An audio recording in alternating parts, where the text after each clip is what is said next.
Mayroon po ako natanggap sa Facebook na tanong at gusto ko i-share sa inyo. Sabi niya, pagod na po ang faith ko kasi puro trials ang buhay ko. I always pray but do not receive favorable answers. I work very hard but always fail. Sabi nila, trial and testing lang daw to. Mag-submit lang daw ako sa God's will. Talaga pong nagsasawa na ako sa trial at pagtitiyaga sa God's will.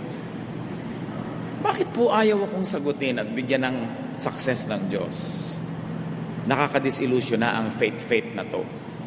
Sabi niya. Nalungkot ako sa natanggap kong mensaheng ito at hindi ito una o huling beses ko natanggap yung ganitong tema. Marami talagang nagtatampo pa sa Diyos.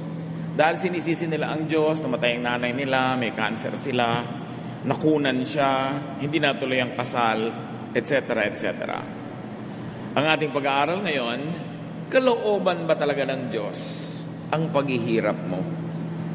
Talaga bang inassign ka ng Diyos na magdusa at kagustuhan ng Diyos ang nangyayari sa iyo ngayon? Ama, salamat dahil kayo'y kaliwanagan. At ngayon, yung liwanag na yan ang aming hinahanap.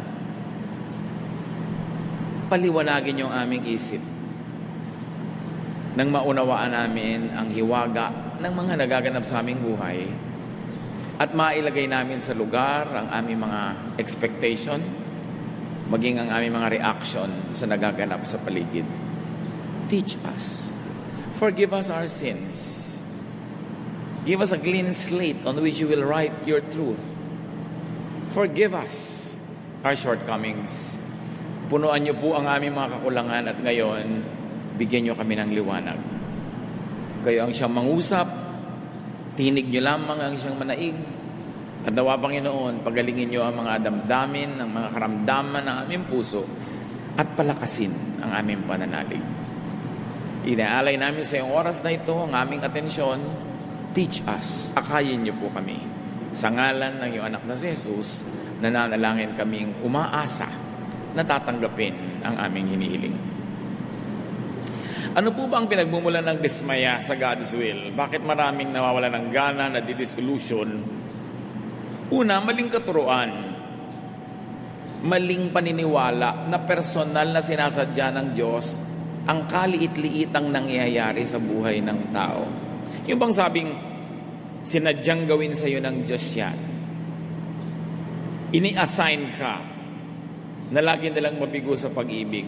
Pinag-iinitan ka ng Diyos, dinadagukan ka ng langit, dinadaganan ka ng mga anghel. Ito isang pag-aakalang bawat nagaganap sa buhay ay itinakda ng Diyos. Naka-assign po ba ako maging old maid? Talaga bang nakatalaga akong lagi nalang malugi, mabigo? Yung bang pag-aakalang bawat hindi nagaganap sa buhay mo ay ipinagkakait ng Diyos? Bakit ayaw ako ng Diyos magtagumpay? Ba't ayaw niya akong pumasa sa board? Pag inakala natin na lahat ng nangyayari ay ginagawa ng Diyos at hindi nangyayari, ipinagkakait niya, nagiging tuloy God ang dapat sisihin. Yan ang attitude ng maraming tao. Walang katwiran ang paniniwalang ito. Labag ito sa matuwid na karunungan. Dahil hindi bawat sandali ay nagpapasya ang Diyos kung ano ang mangyayari at hindi mangyayari sa mundo. Pagka nadulas ka sa gilid ng isang mataas na building at nandun ka sa labas, hindi na kailangan magpasya ang Diyos na ihulog ka. Mahuhulog ka. Pag lumulon ka ng blade, hindi na kailangan magpasya ang Diyos na mahihiwa ang lalamunan mo. Mahihiwa yon. Pag naglakad ka sa isang napakadilim na kalye, dis oras ng gabi kababae mong tao, hindi kailangan magpasya ang Diyos na mapariwara ka. Pwedeng mangyari yon. Kusa at mag-isang umiinog ang mundo. Hindi na kailangan magpasya ang Diyos every minute kung uulan o araw. May batas na ang kalikasan. Hindi na kailangan magpasya ang Diyos sa pagka nakakain ka ng marumi, masisira ang tiyan mo.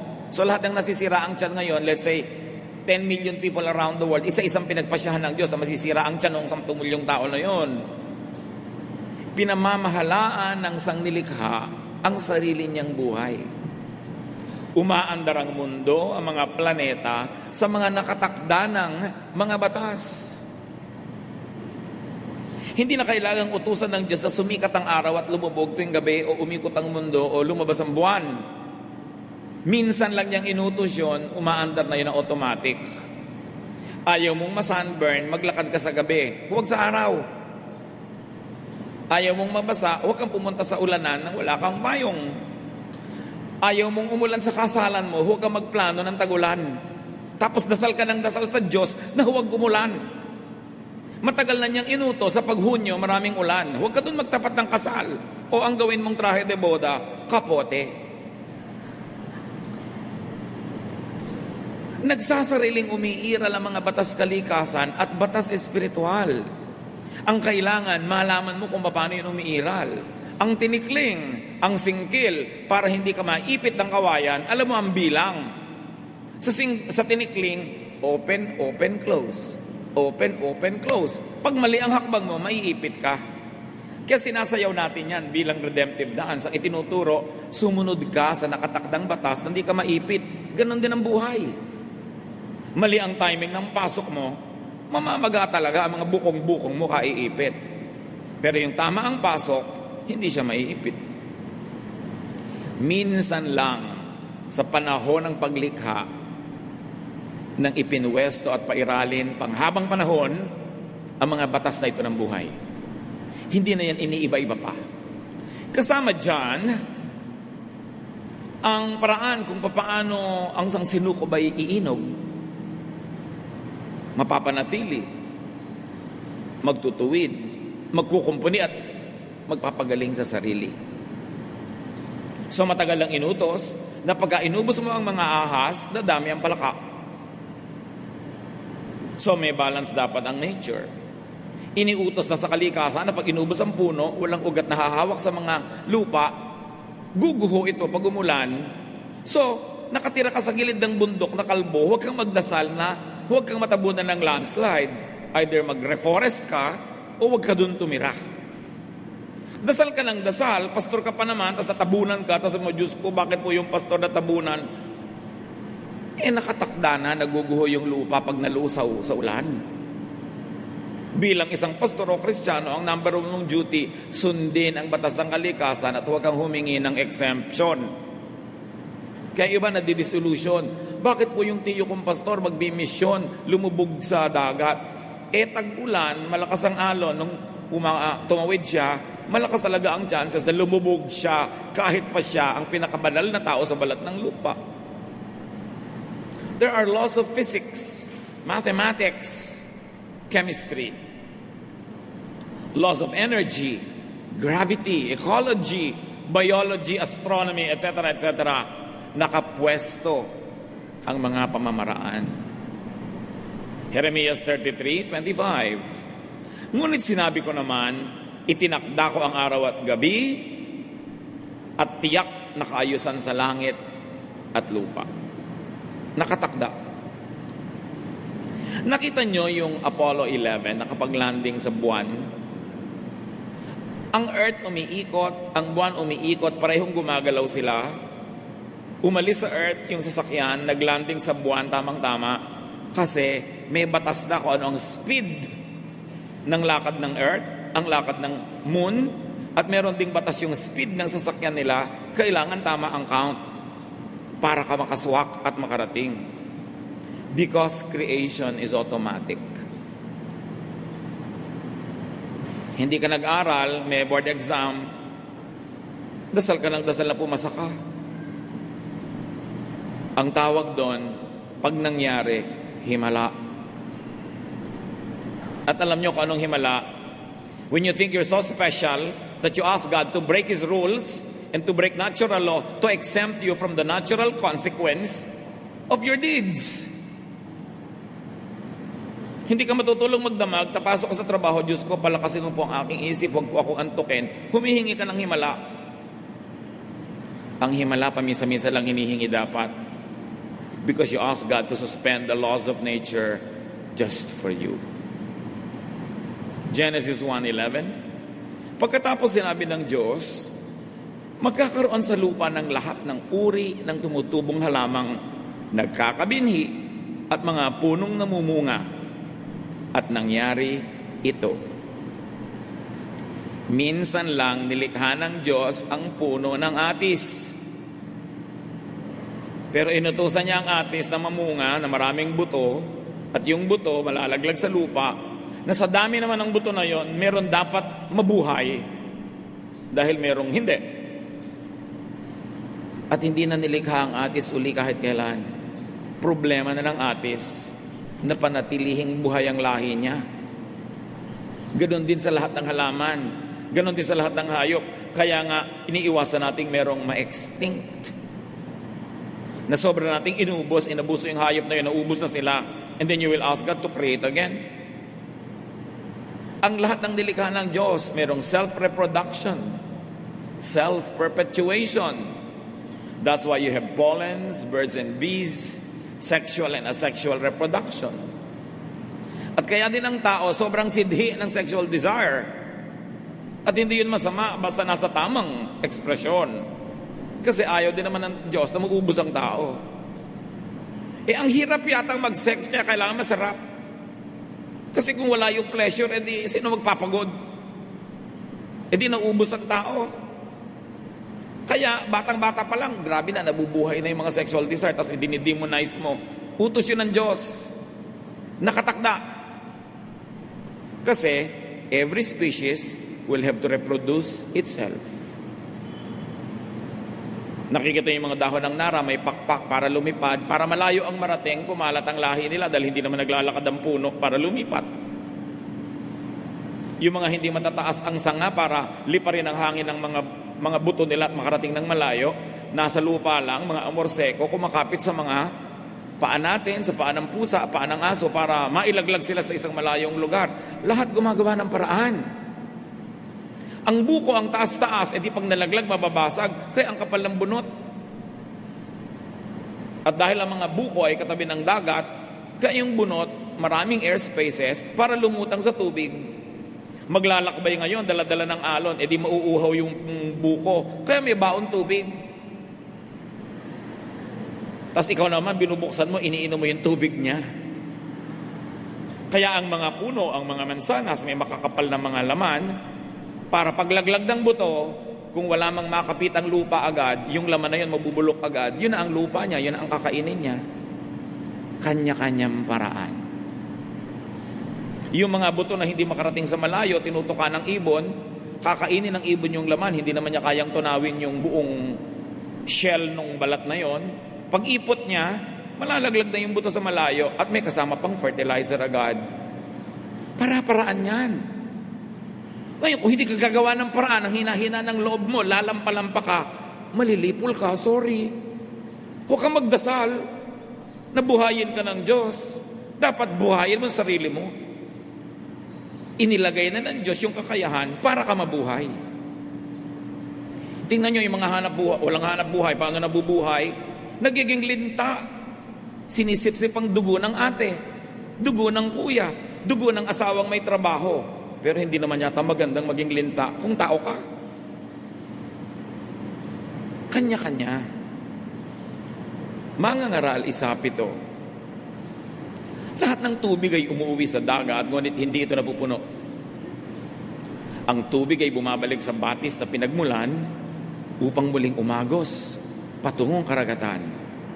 Since creation, since Adam and Eve, not one drop of water has entered the planet, or not one drop has left. It just keeps recycling. Ang ininom niyong tubig kaninang umaga, maaaring ihi ni Cleopatra. Pero na-recycle. Ang ipinampaligo niyo, maaaring sabaw ng buko nung araw. Paikot-ikot lang naman ang tubig. Ang kamangha-mangha kay Solomon, alam niya ang water cycle. Alam niyang yung tubig na pumupunta sa dagat, nag-evaporate, umuulan, bumabalik doon sa mga bundok, nagiging batis muli, babalik na naman sa dagat, pabalik-balik lang. There is natural balance. Kailangan ang mga nilalang ay makibagay, makiayon, hindi lumaban sa kalikasan. May water cycle, so ang buhay mo may cycles din. May panahon na mahina ka, matulog ka, lalakas ka. Paggising mo, malakas ka na naman, magtatrabaho ka, hihina ka na naman. Cycles lang. Pero pag lagi kang gising, hindi ka natutulog, mamamatay ka. Kailangan may cycle. Nalolobat ka, recharge. Na-charge ka na, trabaho ka uli. Life cycles are on automatic. Ipinapahinga ang katawan, kumakain ka para may gastusin kang energy. Nananatili ang buhay ng sangnilikha sa pamamagitan ng walang patid na paikot-ikot na pagbabagong buhay ng lahat. Pagsilang, pagpaparami, panganganak, at pagkamatay. Huwag sumama ang loob mo pag may namatay kang mahal sa buhay. Ano, gusto mo mabuhay siyang 3,000 years? E di lahat ng kinain niya hindi nababalik sa lupa. Walang recycling. Kaya nga ang kinain mo, magiging lupa ka uli dapat. Unfair nga yung sobrang embalsamado. Hindi ka nababalik sa lupa. Ilalagay ka pa sa ataol na metal. Yung mga kinain mong element ng lupa, hindi nababalik, hindi napapakinabangan ng iba. The planet sustains itself through non-stop recycling. Oxygen becomes carbon dioxide. Hihinga ako palabas, naging carbon dioxide yon. Hihingahin naman ang halaman yon papasok. Dahil kailangan niya ng carbon dioxide. I-exhale niya, magiging oxygen.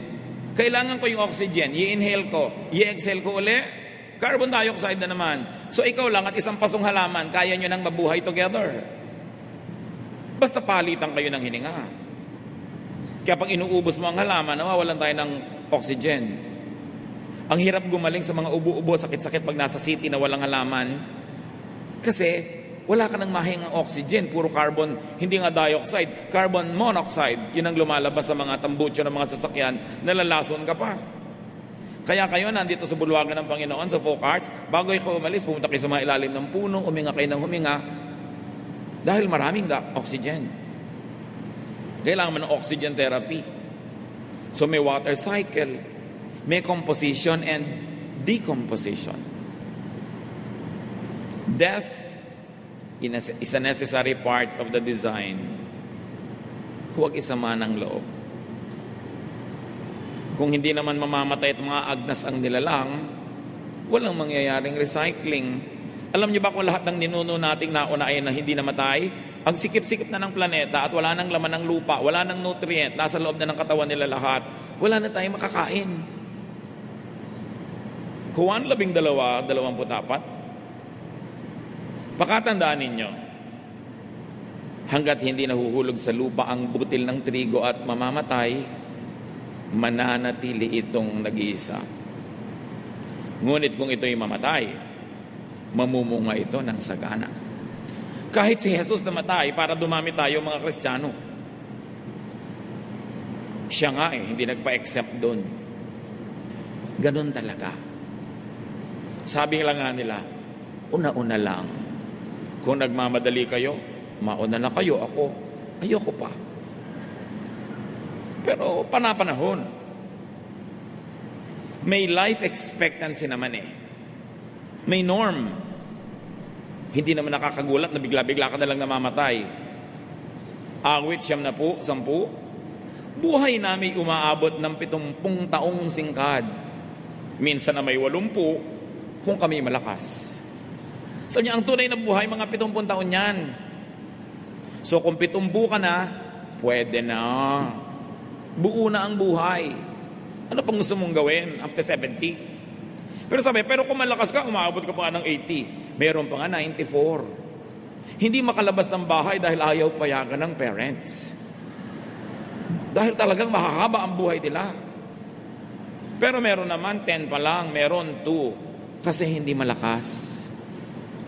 Siguro nagkasakit, na-infect, o nung nagbubuntis yung ina, hindi nakakain ng mga tama, na-stress, nalaglag ang bata.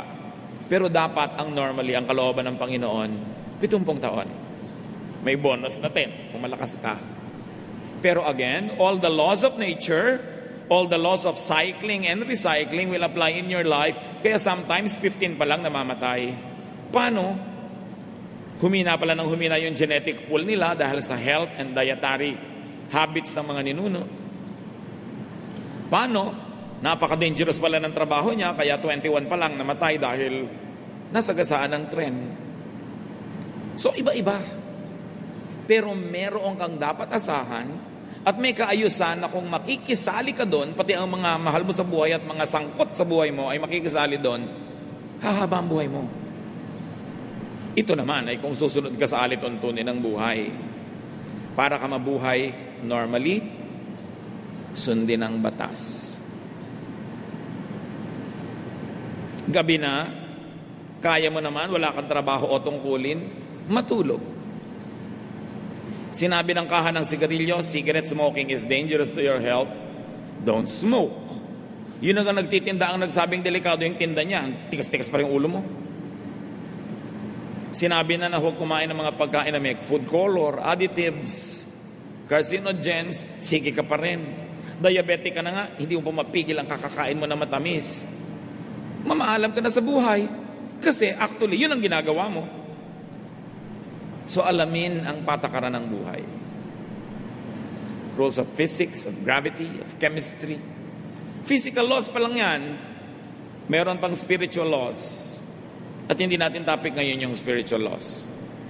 Pero ang mahalaga lang mga kapatid, don't get in the way of nature. Nature says, pag hindi ka nag-aral, wala kang isasagot sa exam. Huwag kang magtampo sa Diyos kung bumagsak ka. Nature says, na kahit nag-aral ka, hindi naman lahat ng itinanong mo, yun ang isasagot. Hindi lahat ng inaral mo, yun ang itatanong. So, tsambahan. Huwag ka rin magtampo. Huwag kang bumalandra sa kidlat, sa buhawi, o sa rumaragas ang agos. Talo ka. Matuto kang kumanlong pag malakas ang kalaban. Huwag kang magpakalat-kalat sa deadly bacterial or viral infection. Huwag kang makipaglaro sa mga intestinal worms and diseases. Kain ka ng street food na hindi ka tiyak kung ligtas, kaka-hepatitis ka, kain ng isaw, nakakain mo yung mga hilaw na mga itlog na mga bulate. So, pag nagkabulate ka, huwag kang magdamdam. Huwag kang bumalanda sa gutom na buhaya o leon o pating. Ano mangyayari sa'yo pag hindi mo iginalag yung mga yan? Magiging host ka sa kanilang life cycles. Hihititin nilang yung lakas. You would be reduced to being a snack of some crocodile kasi gusto at kailangan din nilang mabuhay, walang personalan. Gutom ang buhaya, pakalat-kalat ka, naging merienda ka. Walang personalan. Walang magagalit sa Creator. Nakatakda lahat yun. Ang sawa, alam nyo ba na ang ngipin ng sawa, ang direksyon ng ngipin ng sawa, papasok. Papasok sa lalamunan niya, hindi palabas. Kasi habang nilululon ka niya, at pumilit mong lumabas, doon ka lang matutusok. So para huwag kang masaktan lumabas, susuot ka na lang susuot sa loob hanggang madigest ka na niya. Pati ang ngipin niya, nakapwesto para siya manalo. So huwag kang kumalat doon. Nag-aalaga ka ng sawa sa bahay, katulad na papanood mo kumisan sa TV. Tapos magtataka ka kamisan yung anak mo na wala. Tapos pagdating mo yung sawa nagtututpick. Tapos magagalit ka sa Diyos, wala ka sa lugar.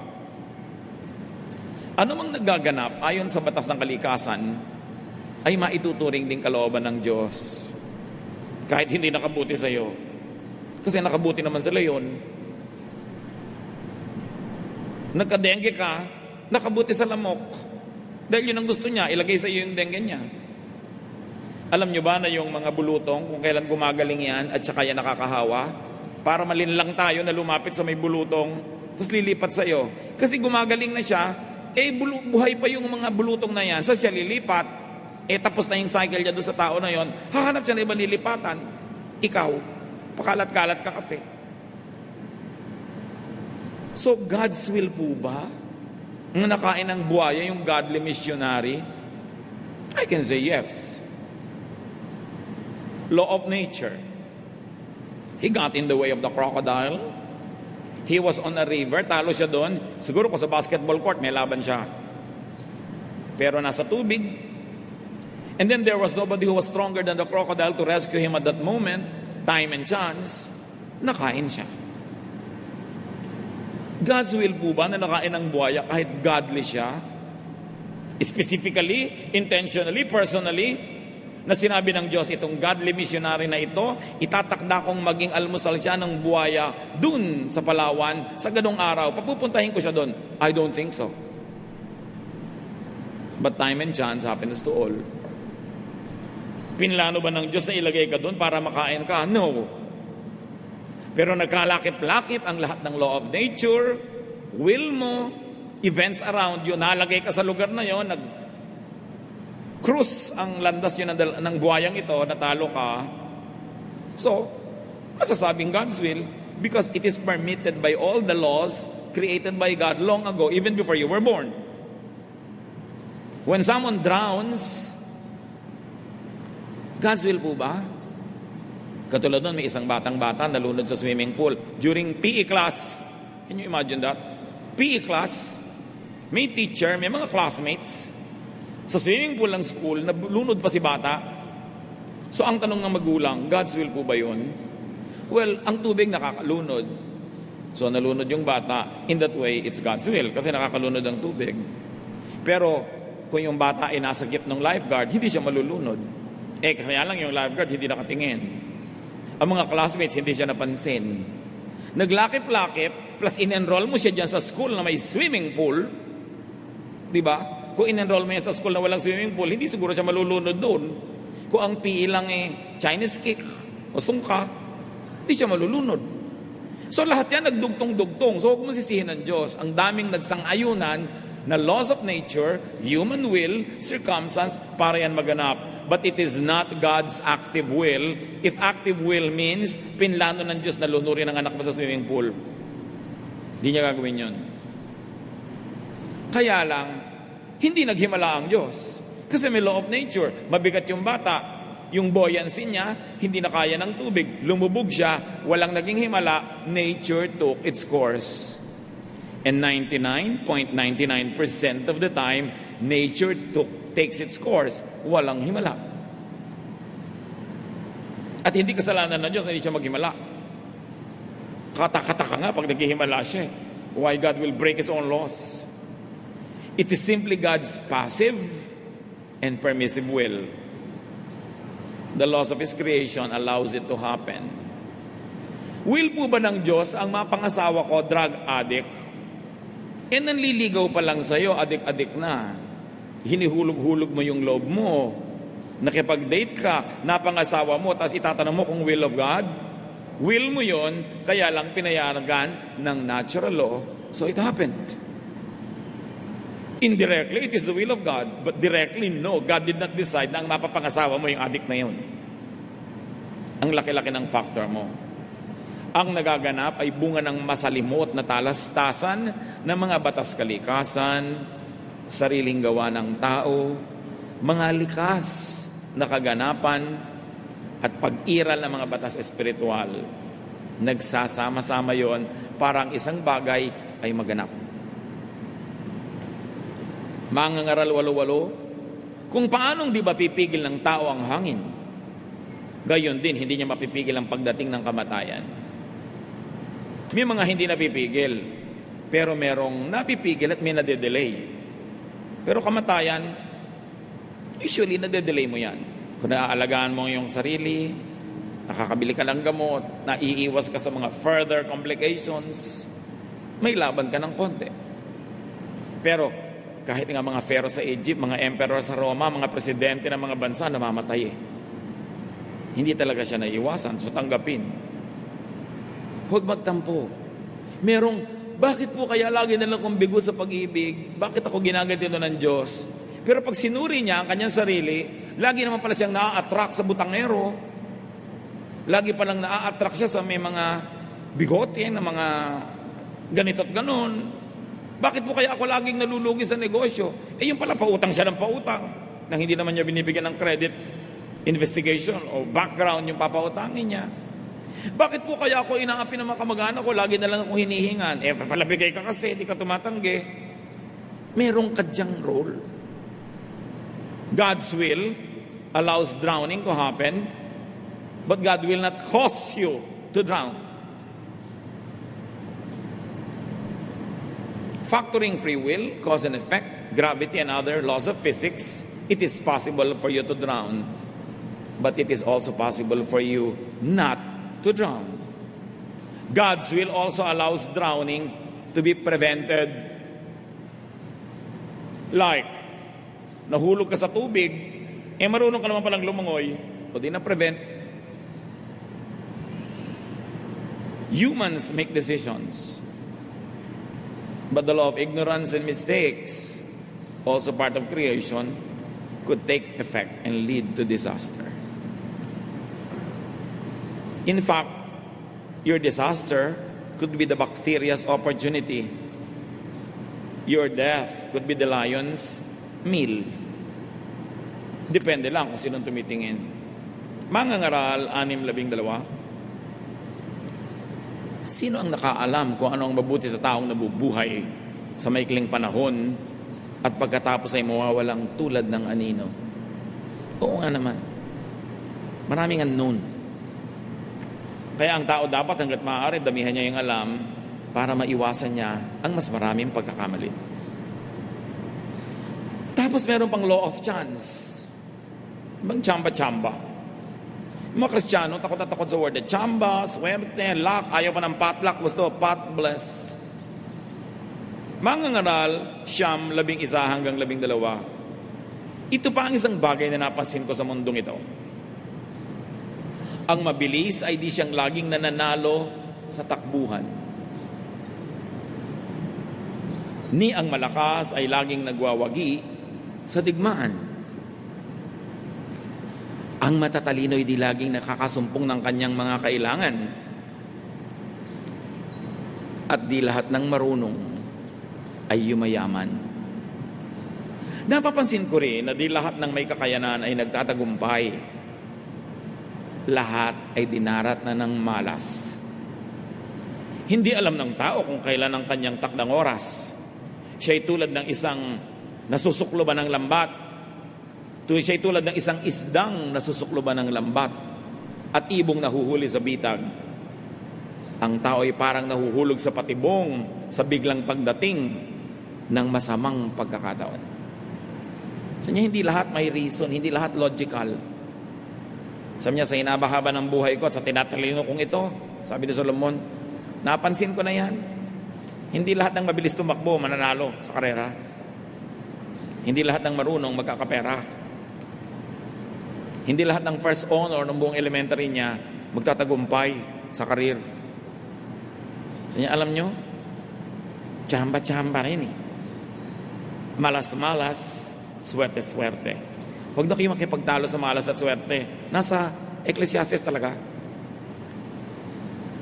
Pero konti lang yun. Yung iba, kaya nalulugi sa negosyo kasi hindi niya binabantayan. Mamumuhunan, magtatayo ng negosyo, tapos laging wala, iiwan sa mga katulong. May dahilan kaya nalulugi. Meron naman, ginawa na ang lahat. Hindi pa rin sinuwerte. Yun yan, i-apply nyo na ngayon yung Ecclesiastes. May paglalagyan. Sabi, kanya talaga eh. Kakachamba-chamba, nagkakatyap-tyap. Pero wala namang taong buong buhay niya, malas siya. Meron lang siya mga project na inaalap kasi hindi maganda yung mga elemento. Solomon, the wisest man that lived, observed that time and chance happens to all. Each of us, sabi niya, gets his share of some bad luck. Pag-aralang matanggap ito, huwag na magreklamo. Nakatakda ang batas ng buhay. Kahit makipagtunggali ka sa kidlat, di ka mananalo. Lalo naman kung nakikipagtalo ka pa sa Diyos, makisakay ka na lang, makiayon, at makinabang kung alam mong laruin ang mga batas ng buhay. Alam mo magbilang, magtinikling ka, di ka maiipit. Mangangaral 8:14. Narito pa ang isang bagay sa ibabaw ng lupa na walang kabuluhan o parang walang logic. Ang kaparusahan para sa masama ay sa mabuti nangyayari. At ang dapat namang mangyari sa mabuti ay sa masama nangyayari. Sa palagay ko, ito man ay walang kabuluhan. Sabi niya, walang sense, walang logic. But it is only a humble observation of a human being who lives only 70 or 80 years, who doesn't have the wisdom of the ages that God has. So sa hindi mo maunawa, hindi mo mabigyan ng katwiran o logic, magtiwala ka na lang sa Diyos na kahit di mo nauunawa, kahit di ka sangayon, tama siya. Pwede kang hindi sumangayon, pwede makipagtalo, kaya lang mananalo ka ba? So wag na lang. Madalas kuminsan sa tingin natin parang mali ang mga nagaganap. Pero anong mapapala mo magreklamo? Magiging bitter ka lang. Makakainisan ka lang ng mga tao na sawang-sawa na sa kareklamo mo. Lalayuan ka lang lalo ng tinatawag na swerte. Yung kaya mong baguhin, baguhin mo. Yung hindi mo kayang baguhin, pakibagayan mo. Ganun lang yun. Hindi lahat ng nangyayari ay dahil lang gusto yun ng Diyos para sa atin. Meron din tayong pansariling kalooban at pasya na madalas labag sa gusto ng Diyos. Kawikaan 16:1. Ang mga balak ng isipan ay sa tao nagmumula. Ngunit mula kay Yahweh ang sagot ng dila. Kawikaan 16:9. Ang tao ang nagbabalak, ngunit si Yahweh ang nagpapatupad. Pero tatandaan nyo, dahil binigyan tayo ng Diyos ng free will, pansariling kalooban, meron ding effect sa nangyayari sa atin yung desisyon natin kahit at the end of the day, desisyon ng Diyos ang mananaig. Kung gusto ng Diyos na makarating ka halimbawa sa Laguna after 1 hour of travel, pero doon ka nagpunta sa Tarlac, dahil ang kalooban ng Diyos ay sa Laguna ka pupunta, malilipat at malilipat ka ng landas, magiging patungo kang Laguna. Pero kaya lang, baka 5 oras ang abutin, dahil babalik ka pa, mag-U-turn, natagalan. May effect din sa iyo yun. Kaya ang mahalaga, sa simula pa lang sumusunod ka sa kalooban ng Diyos, para walang sayang na pagbalik doon sa tama, dahil pumunta ka muna sa mali. Sayang oras. Parang lumiko ka sa isang maling kalsada, ang tagal-tagal na, tsaka mo na-realize mali ka, babalik ka, makakarating ka rin naman sa pupuntahan mo, kaya lang na-delay ka na. O naubusan ka na ng gasolina, hanggang doon ka na lang. Hindi ito ibig sabihin personal ang pagpapasya ng Diyos sa bawat nangyayari sa buhay natin. Ang tinatawag nating pagpayag ay ayon sa nakatakdang batas na kanina pa natin pinag-uusapan. Hindi kailangang magpasya ang Diyos, halimbawa, na malaglag ka dyan sa sahig, kung ang inupuan mong silya ay marupok at mas mabigat ka kaysa sa kaya niya. Hindi na kailangan sabihin ng Diyos, papahulugin ko siya, natural na mahuhulog ka. So tinitingnan mo, ito bang inuupan ko, kaya ang bigat ko? Rules automatically apply. When set rules are broken or suspended by God to effect an exemption, to accommodate a selfish prayer, to yield to someone's vanity, you have a miracle. May himala. But selfishness and vanity dito, ang ibig natin sabihin is my personal wish and momentary pleasure is more important than universal law, order, and balance. Mo Lord, gusto ko sana na mangyari ito, pero hindi yun talaga ang nakatakda kung tutuusin all the rules of the game. Selfish. You ask God to suspend the laws of nature to accommodate your vanity. May kani-kanya rin kalooban ng ating kapwa-tao. Madalas, nagtutunggali ang mga kalooban nila at kalooban natin.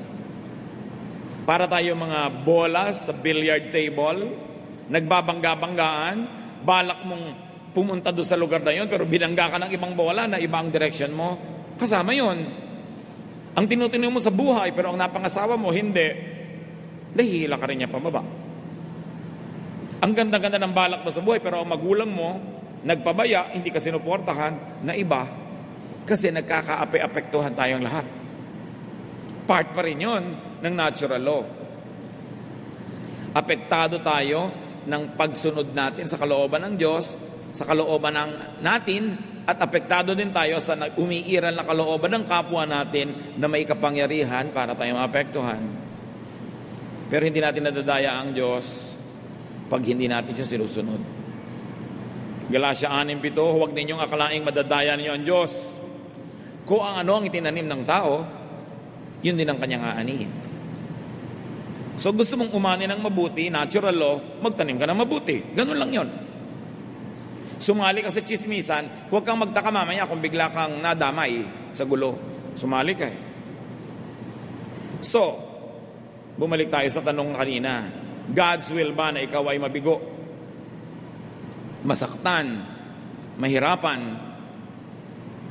No. Jeremiah 29:11, for I know the plans I have for you, declares the Lord. Plans to prosper you and not to harm you. Plans to give you hope and a future. Yun ang God's perfect will. Pero nangyayari yun kung yung will niya lagi ang nasusunod every detail of the way. His will expressed in His Word, His will expressed in moral law, and His will expressed by natural law, plus your will yielding to that will, and the will of people who affect you yielding to that will, mangyayari yun. Madalas yun nabibigo dahil somewhere along the way, somebody does not obey God. God's will is everything permissible to happen within the life systems God designed, including inputs from nature, other living beings, design of each creature, including capacities, gifts, tendencies, natural desires, and reactions due to genetic dictation. Verbatim ko yan inilagay sa notes nyo dahil yan ang isinagot ko doon sa Facebook sa tanong. Further, God's will is whatever could be achieved employing human personal will, which God created and allowed to make choices. Reviewin nyo na lang mamaya kung nosebleed. Diba? God's will is anything that could result from the interactions of all these elements of life. The possibilities of God's will are nearly infinite as God Himself. While it is possible for the divine to make specific calls to some specific creatures for some specific purpose at specific time frames, that kind of imposed God's will is not typical and definitely not the rule for all. Except for the above, there could be not one specific destiny for anyone. Like one specific pre-chosen life partner that you have to meet serendipitously, that one suffering or happiness is God's specific will for a person. That would make us just glorified robots. We act and react to and with the rest of creation. So malawak, maraming posible. Everything in creation also acts, reacts, and interacts with everything else. Any and every fruit of such life exchanges, their combinations, sums, derivatives, compounds, mixing, remixing, etc., are all God's will. So, God's will po kaya sa akin ni Lord, itong nakakurbata kong office mate, possible, pero hindi ka naman ipinanganak para siya lang ang maging partner mo. Hindi ka ipinanganak para hanapin yung specific choice of God for you sa 7 bilyong tao sa planeta. God's general will for you is that you will be happy, productive, peaceful. So, sino ang God's will na partner mo?